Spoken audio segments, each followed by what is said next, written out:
Good afternoon, everybody, and good to see many known faces, few not so well known to me, and at this very important event, Telecom Leadership Forum of Voice and Data, which is I think on 31st year, and definitely one of the most enduring event that the industry looks forward to. The topic for the panel is beyond 5G.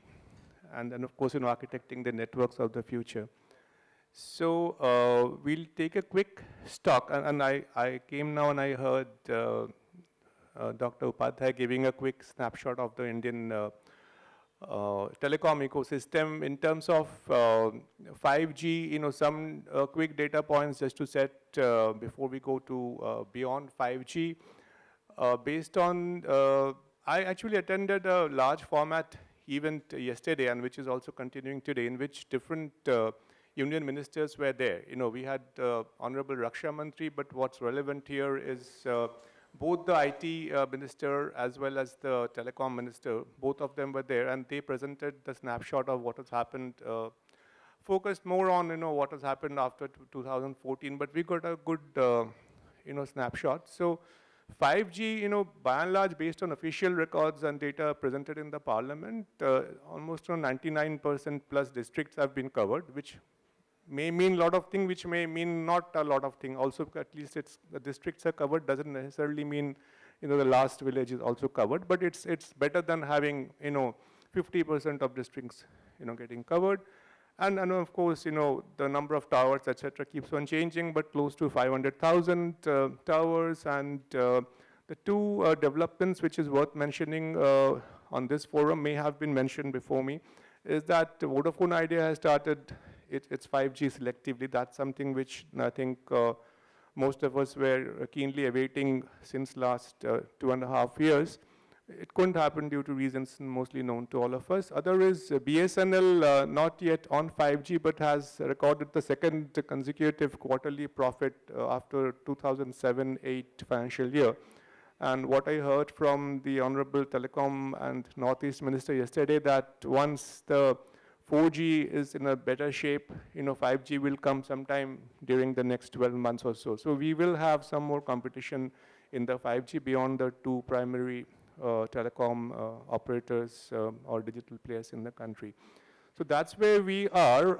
The only thing which we, as from outside, if I look, and that's why we have my colleagues on the panel on the stage with me here, is that 5G has been launched somewhere October 2022 onwards, fastest rollout and all that we of course know. Beyond fixed wireless access, FWA, where we have seen healthy uptake, not much is known in terms of how much money the companies are making, the entire ecosystem is making purely from 5G. Maybe I do not know, many of you know, my colleagues here know. So when, because FWA also, I think between the two main players, it's 80-20 kind of a subscriber ratio. And some others may come in the near or not so near future. But beyond that, what? So my initial question to all of you, and I'll ask the same question, is beyond 5G is fine, networks of the future, but given 6G in terms of its actual operational rollout implementation is, what I read is 2030 or thereabouts, say 5 years, 4 years, 6 years, something away. And 5G already in India since last 2+ years. What is there between now and say 2030, beyond 5G, what are the trends you see over the next 5 years, 4 years, etc.? From your own perspective, from where you come, maybe you could talk from your cloud, Sudakshina, you could come from your network partnerships, and of course Sidharth is an expert in spectrum policy networks. From your own perspectives, let's take up to say 3 minutes per speaker, then we'll have another round. Is that okay? Yeah, I don't have a preference, but Sudakshina, you picked up the mic first, so I'll let you go. Yeah. No, actually, I mean, the very important point you mentioned, that what is there from now to next 5-6 years, right? So I was going through some recent analysis. If we look at 5G standalone subscription, Any guesses? What is the percentage of subscription in India? Of course, the network deployment has happened, it's been more than 2 years or so, but what is the subscription level? It's about 12 or 13% in India. Now imagine, any guesses how it is in United States? 10 to 11%. But any guesses how it is in China? It's 55%. So we can well imagine that what is the level of exploitation of the potential of the 5G standalone network which we have today is something to really work upon. And as most of you have mentioned before as well, that it needs the whole ecosystem to work. And again, the potential which is projected that China will be reaching like more than 85% 5G standalone subscription by 2029 or 30. United States is aiming for more than 70%, but India is also aiming for more than 50%. And this can only happen through a lot of enterprise-based use cases being deployed. And FWA you mentioned, for example, where the CAGR is around 14%, whereas just for mobile networks, it's only 1 to 2% perhaps. So I think the potential is in using the enterprise use cases, deploying them, making them real, and we'll talk about it maybe in subsequent points, but the whole point is 5G has not been monetized, and we need to work in the whole ecosystem towards that.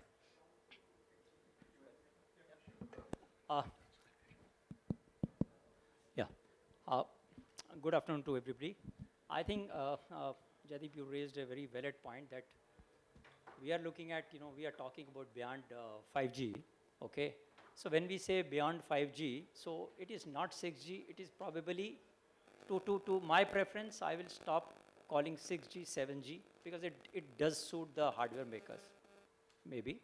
Probably policy makers can talk about it, but having said that, we should be looking at the use cases per se. I'm coming from a network operator side, and I will talk more from a business case perspective.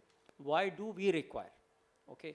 Now, as Ms. Laha talked about, currently we are sitting at what a particular level, and compared to what US and China are doing, how can we make progress in that front?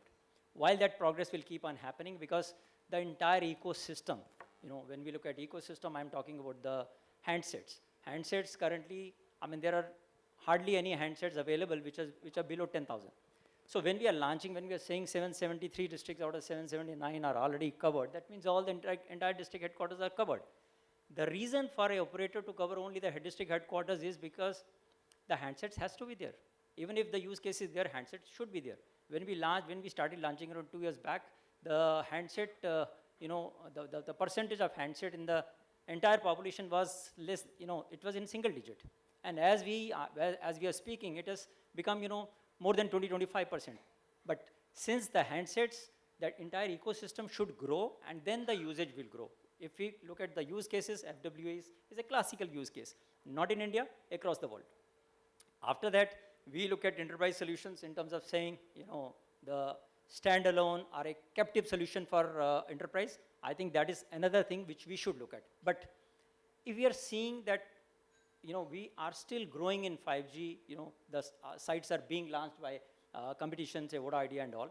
Why are we looking at beyond 5G? I think 2-3 angles, from our operator side, or even from the policy maker side. If we don't start thinking right now, how the policy will be framed, number one. Number two, spectrum allocation has to happen. The entire ecosystem of handset manufacturer, hardware manufacturer, everybody should be included. And that takes a lot of time. If we talk about, in the afternoon, Mr. Upadhyay talked about, that we are developing 5G, 6G stacks and all, C-dot. So every research and development activity takes time. So that is going to take 8 to 10 years. That's the reason we are discussing while the standards are being set up. In 3GPP and ITU, they are trying to set the standards. And fortunately, India is at the forefront of setting the standards also. We are a participant for the first time. That's a big thing for us. Earlier, 5G happened across the world, and we catched up. This time probably we will not be catching up, we will be equally participative, while standards are being decided. So the catch-up time, the technological advancement which is happening, and as the networks are taking shape, AI and machine learning, I mean, everybody is talking about, AI native networks, cloud native networks, machine learning and so on and so forth. All these things once come into play, we need a time, definitely need a, lead time to be there. As far as the countries are concerned, let's look at from a, as a country, if I take a lead, probably I can take a lead in patents, I can take a lead in, hardware manufacturing. I think there is a lot of, economy which is sitting at, what we are deciding right now. So to my mind, while 5G is, evolutionary, probably beyond 5G or beyond, the Gs, we are looking at something which is revolutionary. We are looking at something, where the use cases, say, holographic communication. I mean, that is still not happening with the kind of, the latency or the speeds which are available with the 5G. So if we are looking at such kind of use cases, that will help, us right now, sitting here or sitting, in the labs. If we are deciding right now, that is going to help us, take the leap and, be at the same speed what the world is doing. Thank you. No, valuable points. I'll ask, Sukhjit, beyond 5G and before, I know you mentioned let's not speak about 6G, but next 4 years, 5 years, what do you see, some good points you made. We'll come back to one or two of them. Sidharth, after that, I'll ask you. Yeah, certainly. So I fully agree with, what, points have been made here.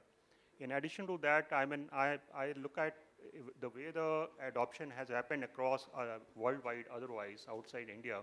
Maybe in India, we are more sort of, cautious of whatever we are adopting at the right price and various different reasons, which has been spoken by other panelists. So comparing Indian environment with the global, otherwise with China and US, maybe it will be slightly a unique, way of comparison. It might behave differently. The adoption of beyond 5G is something going to happen. It's going to happen faster outside India for sure. That's how it has been and likely to happen, because I can see a lot of development and a lot of work which is going on, and the way that it is going to expand certainly will be much time-wise faster outside. Okay, so knowing AT&T in US, the way things are moving, I'm sort of confidently can say that that will happen very, very rapidly. One aspect which I just want to make is that the speed, the latency, and when we talk about the applications, these all have to come together. So unless we have an application which requires that kind of latency, low latency and high speed, people may not be, really going into that. So when we talk about some of the application like autonomous vehicles, and we talk about remote surgery in healthcare, as well as manufacturing, the way the precision is required, certainly we require beyond 5G, technologies. But if we see that enterprise use cases, we are struggling even now for 5G use cases in enterprise. That's the reality. But certainly there are a lot of development which are happening, and it will open up a lot of scope for many verticals wherein the beyond 5G will be very, very crucial as we move forward. Thank you. I mean, I think that's where everywhere I hear or I speak also in terms of the use cases, low latency, high reliability. There are applications you mentioned, some of them may or may not be so relevant in India, like autonomous vehicles. I do not see that happening, we all know situation. But maybe in the healthcare, education, those applications. But I think we are yet to see, and I think that's the point all of us are making. Sidharth, your thoughts? I have a different view to what generally the environment talks about. I've seen 5G grow since 2022 when I was Joint Advisor Quality of Service, and the aspects which my friend said that about latency. So there were so many issues, teething issues. Then in my stint as in network strategy in Bharti Airtel, I saw how the network started, growing, getting monetized, use cases coming up, FWA coming in.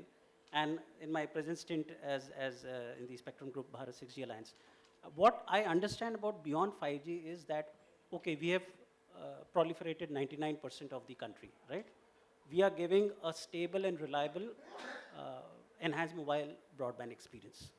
We have still not touched the machine-to-machine and low latency services. So when we say beyond 5G, it doesn't mean 5G, we are going to 6G. What it understands is how we are maturing with 5G and taking, monetizing other two verticals.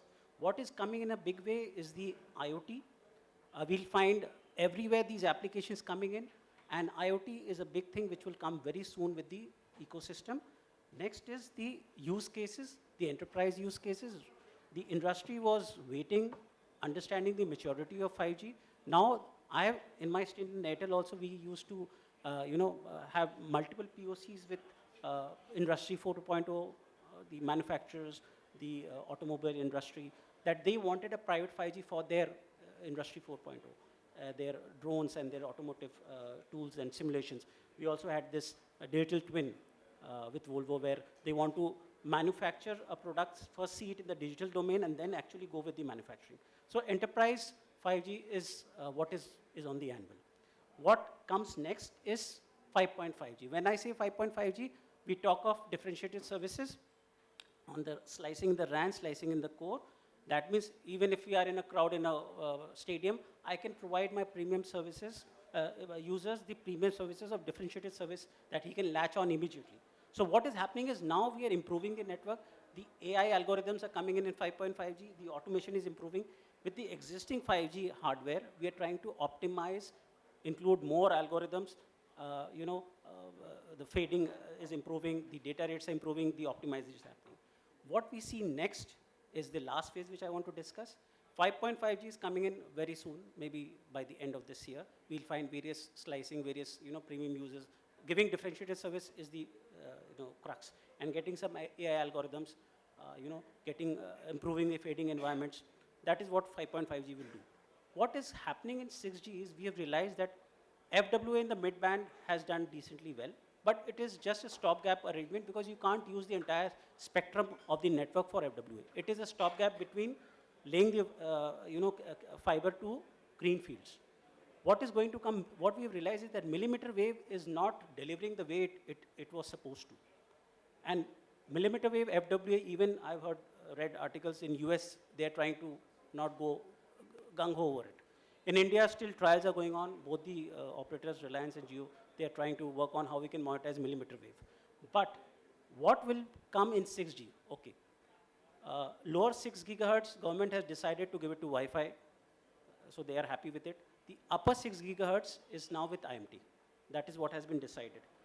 As per the GSMA study, for 5G advanced, we need 200 megahertz per operator. We have got 100 now. To get 5G advanced services, need 200 megahertz. For 6G, what is anticipated is 500 megahertz per operator. So if there are 4 operators, we need 2 gigahertz. So we have got upper 6 gigahertz, that means 6.4 to 7.125. Further, the golden band for 6G will be, you'll be surprised to know, it is centimeter wave, which means 7 to 15 gigahertz. This is where the entire world is looking into 6G for capacity building. Millimeter wave is no-no. Most of the researchers, I've spoken to all universities, many other semiconductor chip manufacturers, it is not coming in the way it was anticipated. What you will see is now the handset providers, manufacturers will give you operations in centimeter wave. That means 7 to 15 gigahertz. And that is a golden band for 6G. That is where we see 6G coming in the capacity, and for coverage, it will be millimeter wave. That is what the general view is. My last point is before 6G comes in, we'll find 5.5G this year, and NTN is going to come in. NTN is a merger of the satellite and the telecom world, or 5G world. This is what the entire ecosystem beyond 5G, in my understanding. Thank you so much, and we've spoken earlier also on NTN coming in somewhere before 6G comes at some point of time. I'll move to, if that's okay with you. I mean, I didn't get a chance to speak with all of you before, so I'm admitting that here.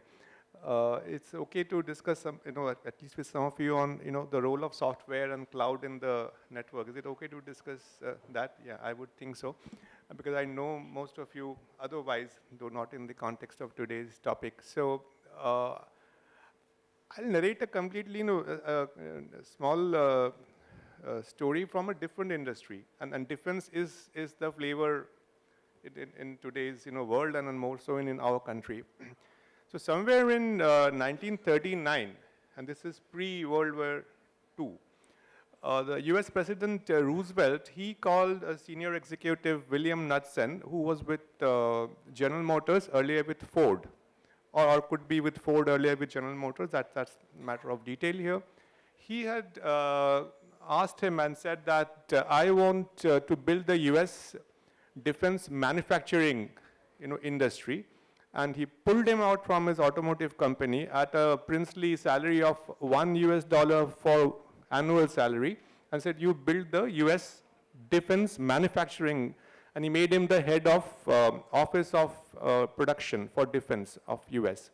1939, and we know that the World War II kind of started soon thereafter. I'm sure the geopolitics was clear to such senior people like US President at that point of time.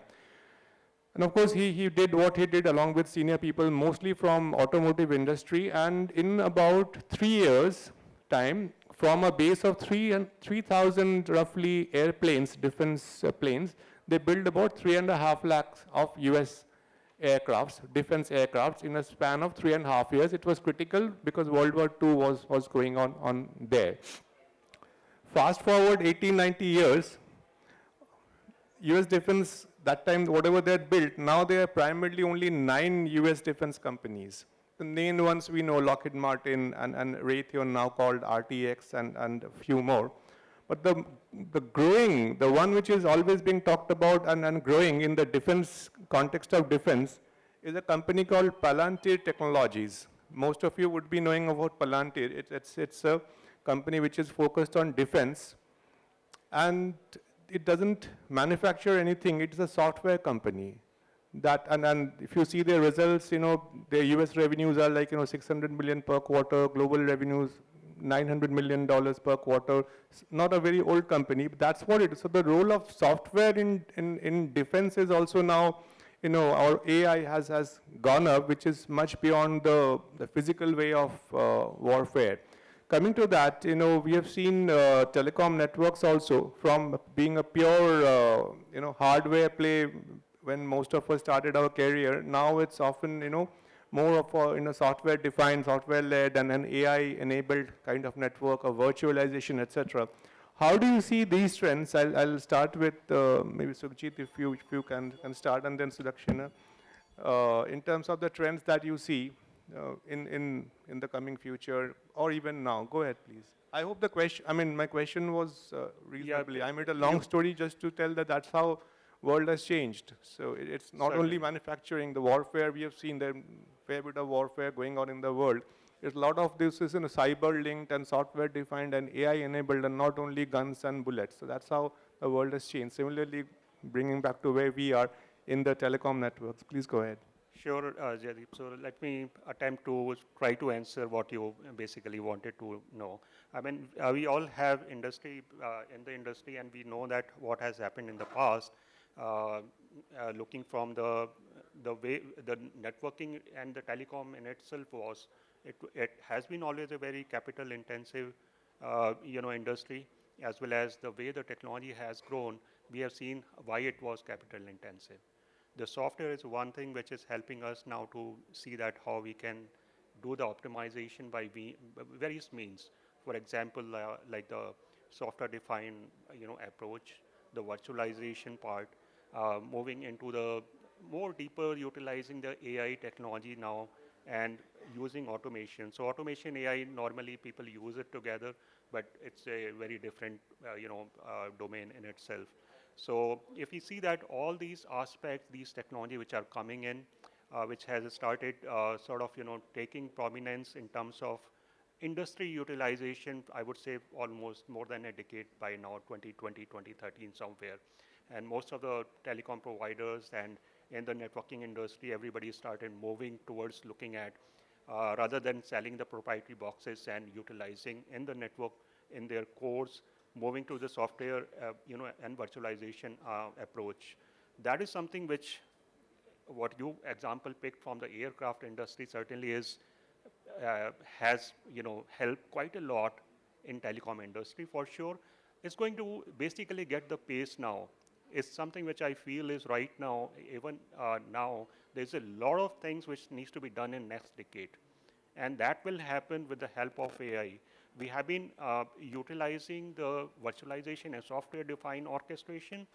That is something which we have done quite a lot. Now this basically will lead towards doing a lot of AI-based automation, which will help in terms of taking very, very critical aspect of capital incentive, the science, kind of, how do we optimize that aspect in itself, knowing the price points and the changing demands of the customer or consumers altogether.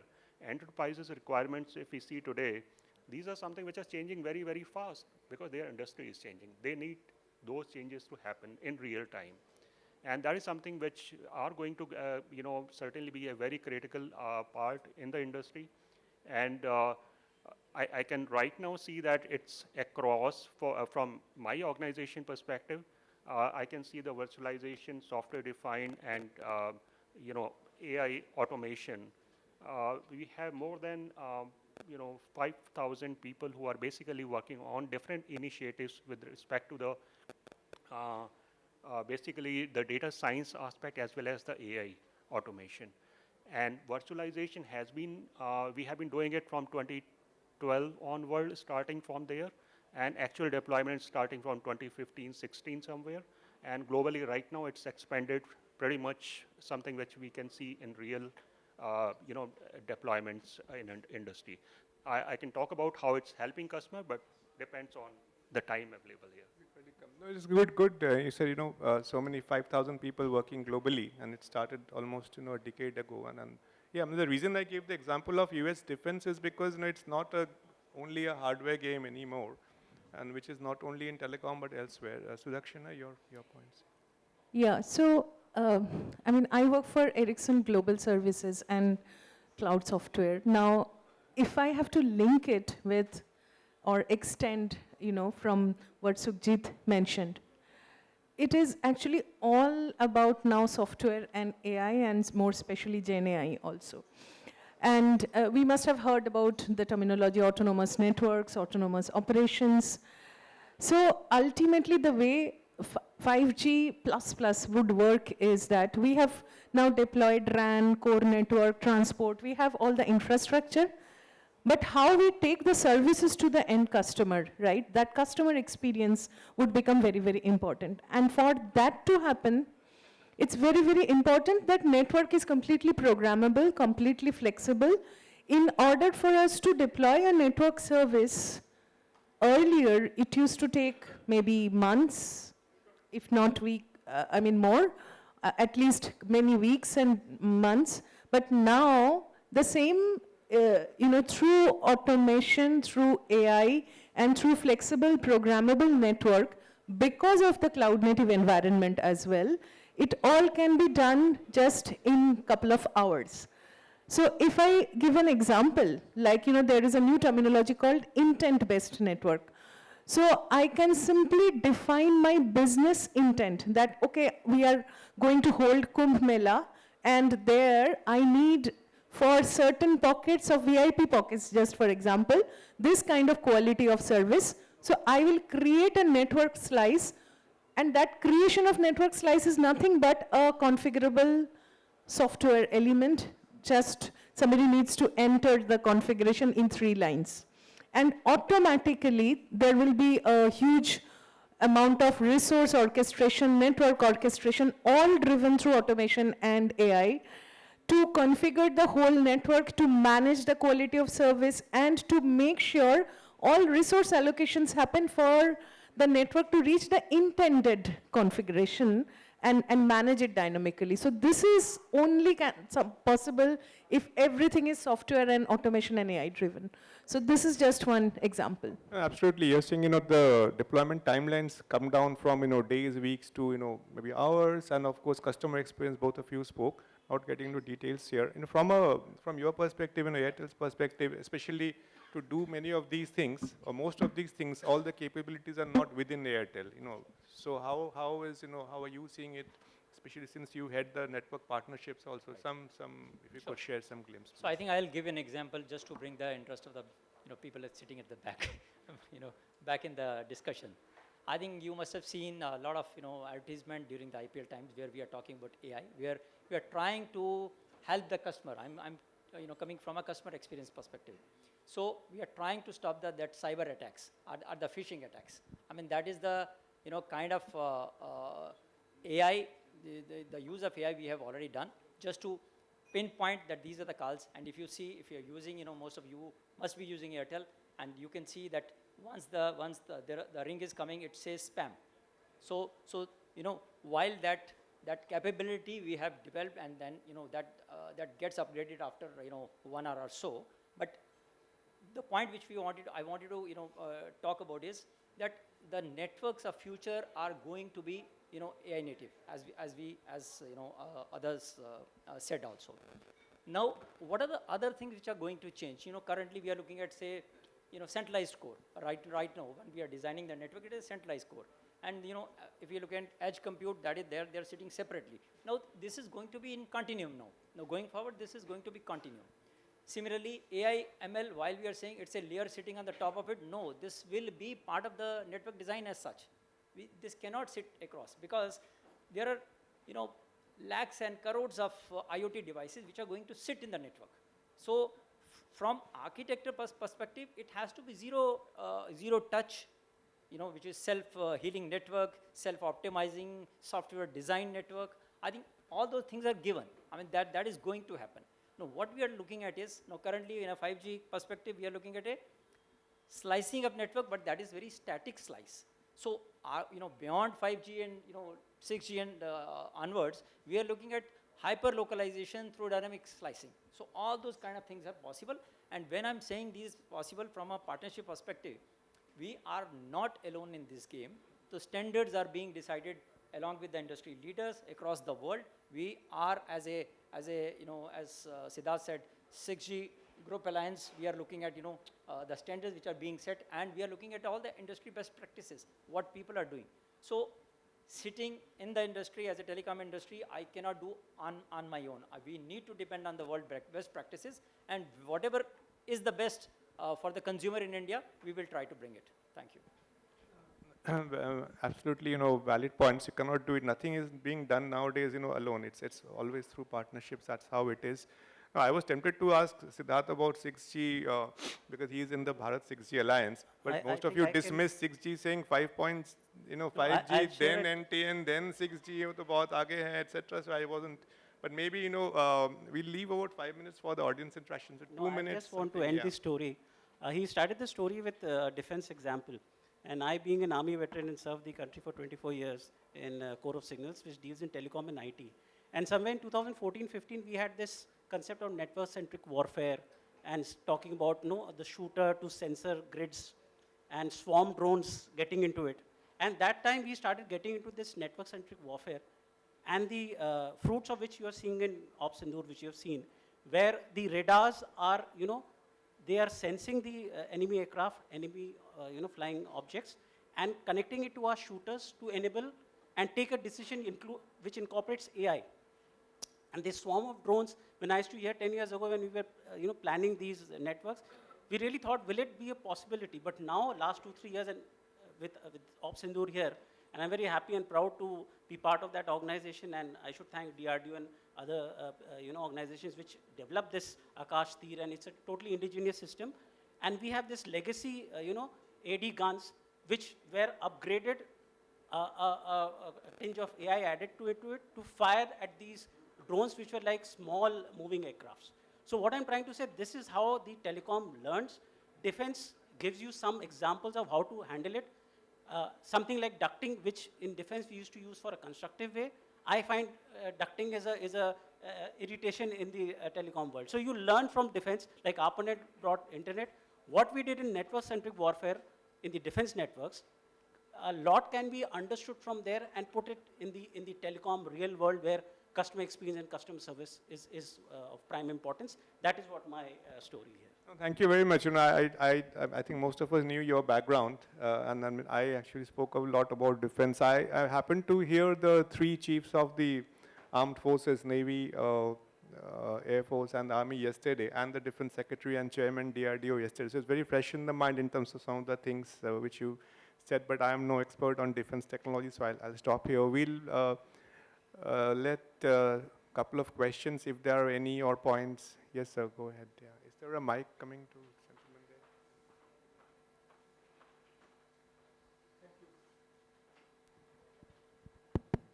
Yeah, thank you very much. I think I want to congratulate all of you, those who are in this business of future of telecommunication. If I be honest, I'm a little bit disappointed. You know why? Because the innovation piece is taking absolutely backseat from what I listened as of now. We are nowhere close to what is going to come about, the core technological changes that are actually happening in the trial networks in the United States. We are not talking about zero latency networks. We are not talking about total obfuscation of the identity. We are not talking about 5 years is too long, actually, especially like defense. We need those systems now so that we are having that edge that we are talking about. So I am not actually saying that all of you are, to me it looks like tigers in the chain. You know, they are no tigers. That's what is required to be done. We have to look at what standards we are going to make. First of all, what core technologies we are going to adopt 10 years from now. What standards we are going to formulate, say 5 years from now. What is the deployment which is going to be? And I have seen this for many times that the users are blamed for lack of revenue, and revenue continues to grow. We are talking about the acceptability of the ultra broadband and on the spectrum, but now spectrum is there. Still we are talking about the same core services. Coming from this session, I expect actually all of you to probably give ideas that are not necessarily to be implemented now, but are crossing your brain in terms of firing the future for India. Thank you. Thank you very much. I don't think we can respond exactly, but maybe you want to try. Yeah. So I think we never touched about the use cases per se. You know, from a technology perspective, I think when communication minister, our prime minister talks about that the fastest 5G rollout in the world, I think you should be really proud of that. First point. Second point, if you're talking about 6G, as I said in my previous, that we will be launching 6G with the world. Okay. Now coming on what is possible, I think whatever you can imagine is possible from a connectivity perspective. Not from a connectivity perspective. I mean, okay, let me try to give you a Hollywood movie minority report. If somebody has seen, I mean, that predictive, if you can predict that some crime is going to happen, even that is possible. I mean, if I have to fire the imagination, I mean, there are hundreds of examples I can give. Okay, we did a POC, Airtel did a POC on connected ambulance. I mean, that was, why did we do that? Because the golden hour, as we say, when something has happened and the patient has to reach at some location where people are not ready. I mean, that is the time we did a POC with Apollo hospitals just to see that how can we save lives. Okay, this is one example, one, freaky example I'll say. There are many examples, say, if you have to monitor a patient remotely, we can do that. If you have to do robotic surgery, that is possible. I'm just giving you health examples. There are hundreds in defense. Sidharth can talk about agriculture. I mean, through UAVs, through drones, we can look at the soil. What is the kind of watering needs to be given, when to give and when not to give. All those things are possible. And if we look at since we are talking about 5G and beyond, or 6G or whatever, so immersive education, immersive entertainment, extended reality, AR. I mean, you think. I said you imagine. That is possible. But timeline, we need to look at the timeline when it is going to happen. And by the way, as you know, India is the software power. When we are looking at the networks, that it has to be defined by the software, that software power in any case is sitting in India. And we have whatever the hardware technology, if you're looking at hardware manufacturer, we have to import certain technologies, we have the tie with all the best of the best in the world. We can get that. So I don't see that we will be lacking in any case to bring to the consumer the latest of technology and experience. I'll just check if there are any other question, then I'll let both of you kind of speak few seconds. But I mean, I take your point. Your point is valid, but he tried to address, but there's a lot of more things to do. I want to address this question. No more question, go ahead. I was joint advisor quality of service when this 5G was launched. The fact you say that 0 milliseconds latency, which is required in US, right? You don't require 0 milliseconds latency.